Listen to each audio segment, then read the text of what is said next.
In light of the top stories we're tracking this hour, AMCU is ready to fight the possible retrenchment of 5,270 mine workers at Marikana. The Labour Court will decide later this morning whether workers in the banking sector can go on strike tomorrow. And UK Prime Minister Boris Johnson is feeling the Brexit heat. Now, prisons are meant to rehabilitate and reform, but in reality, how corrective is correctional services? As the prevalence of rape and femicide continues to grow, President Cyril Ramaphosa said he'll call on Parliament to reconsider some laws to keep women safe. These will include the withdrawal of bail from suspects in major cases, harsher sentences and no parole for those found guilty of the most serious crimes. For more on this, I'm joined by Jacqueline Hoorn from Human Rights and Justice NGO NICRO in the Western Cape. Very good morning to you. What should we be looking at to resolve the situation? Good morning, Jane, and thank you so much for having NICRO. It's a very sensitive topic. Women and children, me included, we need to feel safe. But is no parole an answer, or an? In our view, it's not the answer, because when sent to when you are accused of GBH and murder, that means you are still on trial and you still need to appear in court. What we need to encourage is our criminal justice system to prioritize these cases, and so that the accused can be sentenced and be sent and complete or start processing the intervention that is needed. Because if you look at gender-based violence and it's intimate, it's relation, which brings it down to family, and then the family, something went wrong within the family, so the family needs intervention, the accused needs intervention, and no parole. That cannot be the only answer. That cannot be our response. But you can see why it's there, can't you? I mean, need to look at also if the perpetrator is out on parole, the sort of damage that he could do to the person that he's possibly raped. There are means or conditions for persons that qualify for parole. They look at, are there flight risks, they admit to the offence and so forth.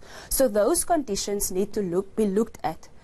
If you look at the stats, and I'm not sure if you're aware of the stats of awaiting trial and the population within correctional facilities, it's overcrowded. People that ends up, they go in there, they become either more skilled, or they become they conform to the conditions, and it becomes worse. So that is not necessarily the answer or the only alternative we need to look at. No bail, no conditions, or we need to look at the merits. We need to look at cases individually, and it needs to be prioritized. The serious nature of the crimes that is affecting us as women and children and the vulnerable, it needs to be prioritized, in our view, with and criminal are your justice. recommendations being taken on? What's the response been, and what sort of time frame are we looking at here? We make our recommendations to the court, because we work very closely with the courts.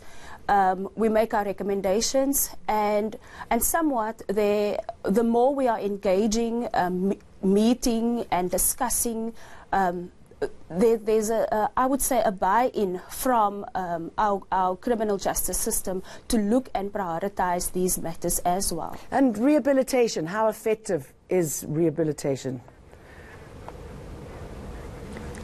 Rehabilitation, you see, if you look at our correctional facilities, there is a lot of interventions that I'm not sure public is aware of in order to help the accused, the offender, to really look at what have they, where did it go wrong, and what can they do and put in place to make amends. But by starting with themselves and making amends with their families, victims, and the society at large. Because one thing that we need to be mindful of, that no person that is locked up is going to remain there. That person is going to come back.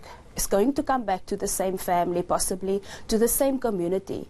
And there is where the support and intervention is also needed. With this individual being given opportunities, different options for rehabilitation, but also to the families. That is one of the biggest gaps that we've observed in intervening with offenders, people in conflict with law, that not a lot of families have support and has the tools to kind of cope with everything that is going on. Jacqueline Hoorn, very good to talk to you from Necro in the Western Cape. Thank you.